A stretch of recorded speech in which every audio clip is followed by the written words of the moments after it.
आप में से बहुत से लोगों ने सहारा रेगिस्तान का नाम तो जरूर सुना होगा, जहां दूर दूर तक रेत के टीले और गर्म हवाएं महसूस होती हैं। लेकिन सहारा रेगिस्तान हमेशा से इतना गर्म और सुनसान नहीं हुआ करता था, बल्कि इस जगह पर कभी जीवन की शुरुआत हुई थी। सहारा रेगिस्तान की रेत के नीचे ऐसे बहुत से राज दफन हैं जिनके बारे में आम लोगों को कोई जानकारी नहीं है, और ये रहस्य वैज्ञानिकों को हमेशा अपनी तरफ आकर्षित करते हैं। तो आइए आज हम सहारा रेगिस्तान के उन्हीं रहस्यों के बारे में जानने की कोशिश करते हैं जो एक सदी से गुप्त हैं। हरियाली से भरपूर था सहारा रेगिस्तान। अफ्रीका महाद्वीप में सहारा रेगिस्तान को दुनिया का सबसे बड़ा गर्म मरुस्थल माना जाता है, जो 92 लाख स्क्वायर किलोमीटर के क्षेत्रफल में फैला हुआ है। सहारा रेगिस्तान को अल सहारा अल कुब्रा के नाम से भी जाना जाता है, जिसकी सीमाएं 11 अलग अलग देशों से लगती हैं। वर्तमान समय में भले ही सहारा एक रेगिस्तान के रूप में जाना जाता है, लेकिन आज से सैकड़ों साल पहले यहाँ पेड़ पौधे, घास के मैदान और खूब हरियाली हुआ करती थी। जी हाँ, आपने बिल्कुल सही सुना। सहारा रेगिस्तान में एक समय में रेत के गर्म टीलों की जगह पर हरे भरे पेड़ पौधे और जंगल हुआ करते थे। शोधकर्ताओं को सहारा रेगिस्तान की रेत के नीचे उपजाऊ मिट्टी के सबूत मिले थे, जो इस बात की तरफ इशारा करता है कि सहारा रेगिस्तान में पुराने समय में पेड़ और पौधे हुआ करते थे। शोधकर्ताओं को रिसर्च में पता चला है कि उत्तरी अफ्रीका के एक बड़े हिस्से में पेड़ पौधे और पानी से भरे हुए तालाब और जल स्रोत हुआ करते थे, जहां कई प्रजातियों के जीव जंतु भी रहते थे। शोधकर्ताओं को अपनी रिसर्च के दौरान सहारा रेगिस्तान के कई इलाकों में जीव जंतुओं के अवशेष मिले थे, जिसमें छोटे जानवरों से लेकर विशालकाय शरीर वाले जीव थे। इतना ही नहीं, शोधकर्ताओं को सहारा रेगिस्तान में छोटे और बड़े आकार की मछलियों के अवशेष भी मिले थे, जिससे ये साबित होता है कि सहारा रेगिस्तान में किसी वक्त में पानी के बड़े बड़े स्रोत भी हुआ करते थे। जंगल और पानी में रहने वाले जीवों की खाना और घर संबंधी सभी तरह की जरूरतें पूरी हो रही थी, लेकिन जलवायु परिवर्तन की वजह से सहारा रेगिस्तान की हरियाली धीरे धीरे खत्म होती चली गई। इतना ही नहीं, गर्म तापमान की वजह से सहारा रेगिस्तान में जल स्रोत भी सूख गए थे, जिसकी वजह से सहारा एक बड़े रेगिस्तान में तब्दील हो गया। हालांकि वर्तमान समय में भी सहारा रेगिस्तान में कुछ खास प्रजाति के पेड़ पौधे पाए जाते हैं, जो ज्यादा गर्म तापमान को झेल सकते हैं और कम पानी में भी विकसित हो जाते हैं। इसके अलावा सहारा की रेत में अक्सर चमकीले पत्थर देखने को मिलते हैं, जिनका इस्तेमाल गहने बनाने के लिए भी किया जाता है, और इन पत्थरों को उल्का पिंड के अवशेष के रूप में देखा जाता है। सहारा रेगिस्तान में रहते थे डायनासोर्स। धरती पर डायनासोर्स का इतिहास काफी लंबा और समृद्ध रहा है, जिनके अवशेष दुनिया भर में कई जगहों में खोजे जा चुके हैं। शिकागो विश्वविद्यालय से ताल्लुक रखने वाले कुछ शोधकर्ताओं को सहारा रेगिस्तान के पूर्वी हिस्से में डायनासोर के अवशेष मिले थे, जो एक विशालकाय कब्रिस्तान के अंदर दफन थे। उस कब्रिस्तान में डायनासोर्स के अलावा विशालकाय पशुओं, मगरमच्छ और मछलियों के भी अवशेष मिले थे, जिससे ये साबित होता है कि सहारा रेगिस्तान के बड़े हिस्से में कभी जीवन हुआ करता था। ये सभी जीव सहारा रेगिस्तान में रहते थे, जो फूड चेन के जरिए एक दूसरे से जुड़े हुए थे। सहारा रेगिस्तान के इस हिस्से में साल 2005 और 2006 में 200 से ज्यादा कब्रों की खोज की गई थी, जिन्हें देखकर शोधकर्ता और वैज्ञानिक भी हैरान रह गए थे। सहारा रेगिस्तान में शाकाहारी और मांसाहारी दोनों तरह के डायनासोर्स की प्रजाति रहती थी, जिसमें शाकाहारी डायनासोर पेड़ पौधों की पत्तियां और फल खाकर जिंदा रहते थे, जबकि मांसाहारी डायनासोर दूसरे जानवरों का शिकार करके अपना पेट भरते थे। शोधकर्ताओं की माने तो सहारा रेगिस्तान में इओकार्केरिया डायनोप्स प्रजाति के डायनासोर भी रहते थे, जिनके दांत ब्लेड की तरह बहुत ही धारदार और तेज हुआ करते थे। ये डायनासोर अपनी भूख मिटाने के लिए बड़े जानवरों का शिकार करता था, जबकि उसे एक दिन में कई किलोग्राम मांस की जरूरत पड़ती थी। लेकिन बीते वक्त के साथ सहारा रेगिस्तान में पैदावार कम होने लगी और यहाँ रहने वाले जानवरों को खाने की कमी का सामना करना पड़ा था। शोधकर्ताओं की माने तो सहारा का जंगल खत्म होने की एक बड़ी वजह बारिश की मात्रा में कमी होना भी है, जिसकी वजह से जंगल की हरियाली कम होने लगी थी।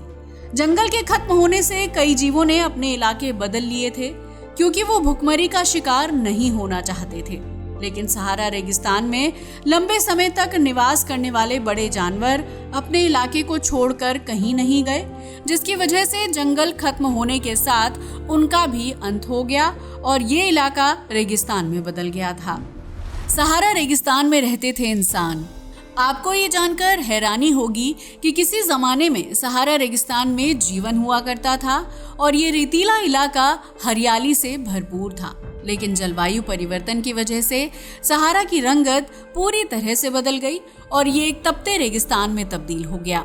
दरअसल वैज्ञानिकों ने सहारा रेगिस्तान में रिसर्च की थी और उस दौरान उन्हें रेत में विशालकाय कब्रिस्तान मिला, जिसमें जानवरों के अलावा इंसानों के कंकाल और हड्डियां भी थी।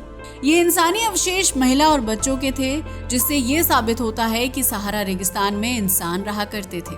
शोधकर्ताओं की माने तो सहारा रेगिस्तान में 2 तरह के लोग रहा करते थे, जो इस जगह पर अलग अलग समय में रहते थे।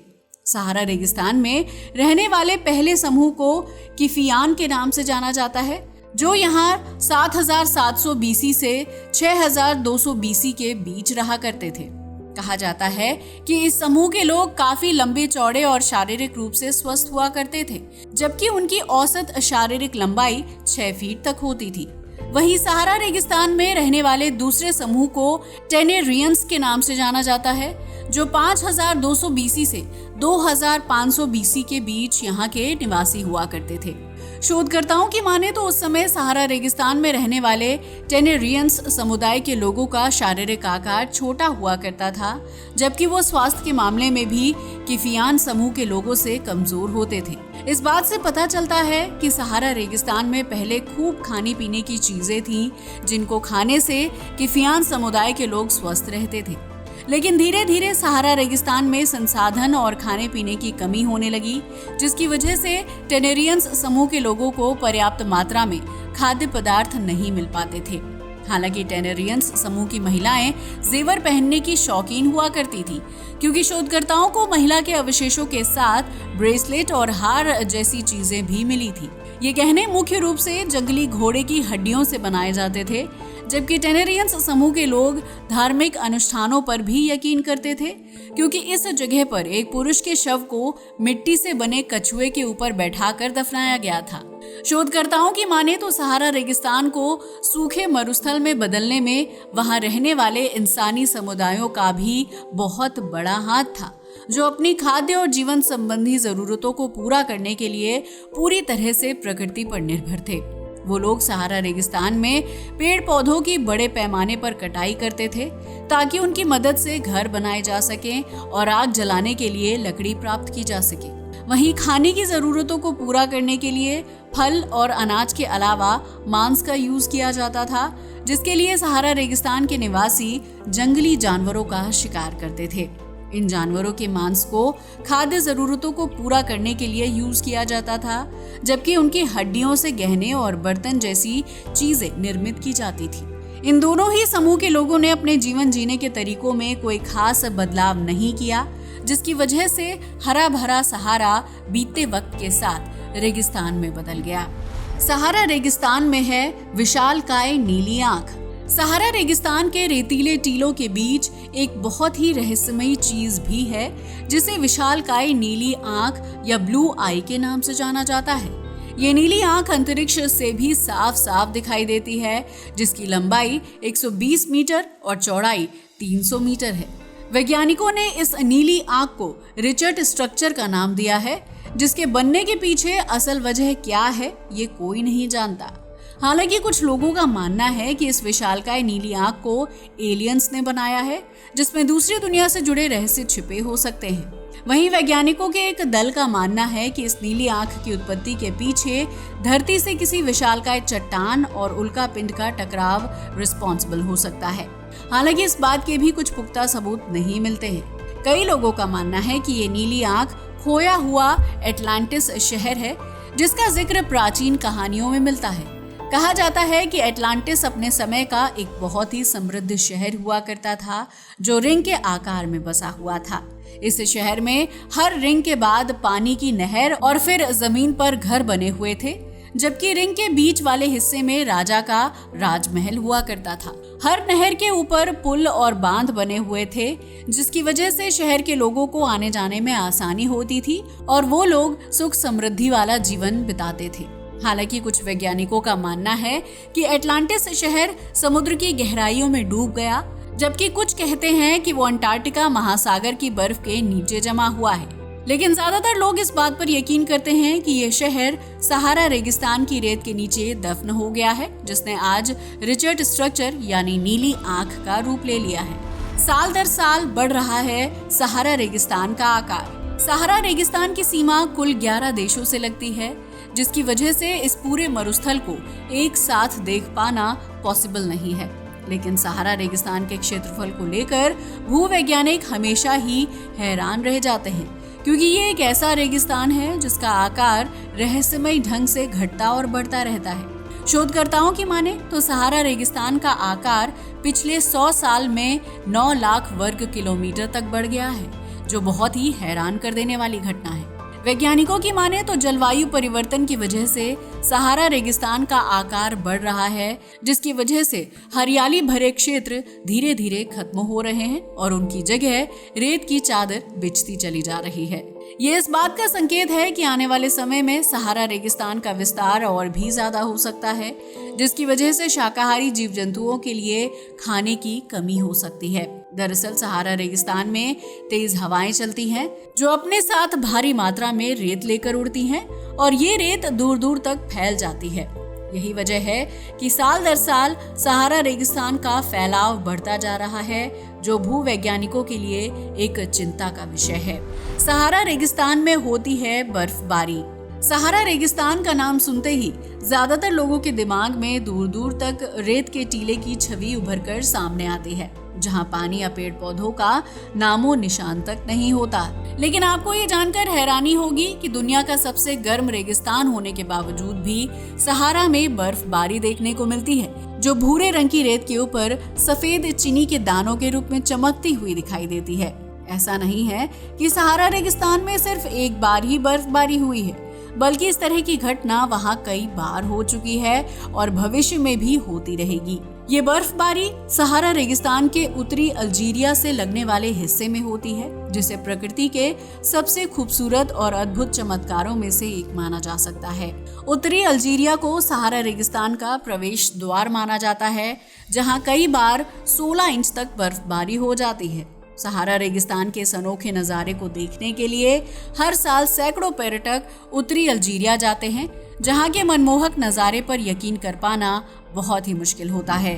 सहारा रेगिस्तान में भ्रमित हो जाते हैं लोग। सहारा रेगिस्तान जितना खूबसूरत और रहस्यमय है, उतना ही ज्यादा लोगों को भ्रमित भी करता है। दरअसल सहारा रेगिस्तान में हर वक्त तेज हवा चलती रहती है, जिसकी वजह से रेत के नए नए टीले बनते और टूटते रहते हैं। अगर आप इस जगह पर नक्शे की मदद से आगे बढ़ने की कोशिश करेंगे तो यकीनन आप अपने सफर के दौरान रास्ता भटक जाएंगे, क्योंकि नए टीलों की वजह से रास्ता बदल जाता है और पर्यटक सही जगह पर पहुंचने के लिए कई घंटों तक भटकते रहते हैं। यही वजह है कि सहारा रेगिस्तान में शोध कार्यों के लिए जाने वाले वैज्ञानिक और शोधकर्ता अपने साथ हमेशा दिशा सूचक यंत्र लेकर चलते हैं, ताकि अगर रेत के नए टीले निर्मित हो भी जाएं तो उन्हें रास्ता ढूंढने में कोई दिक्कत ना हो। बीते कुछ साल में सहारा रेगिस्तान में रास्ता भटककर गायब होने वाले लोगों की संख्या काफी बढ़ गई है, जिसकी वजह से इस रेगिस्तान में किसी को अकेले घूमने के लिए नहीं जाने दिया जाता है। सहारा रेगिस्तान में पर्यटकों को ग्रुप में घुमाया जाता है, जबकि उनके साथ हर वक्त एक गाइड होता है। हफ्तों तक जारी रहता है आंधी तूफान। सहारा रेगिस्तान में कई बार तेज हवाएं अपने चरम पर होती हैं, जिसकी वजह से रेत का तूफान पैदा हो जाता है और ये आंधी तूफान कई दिनों या हफ्तों तक जारी रहता है।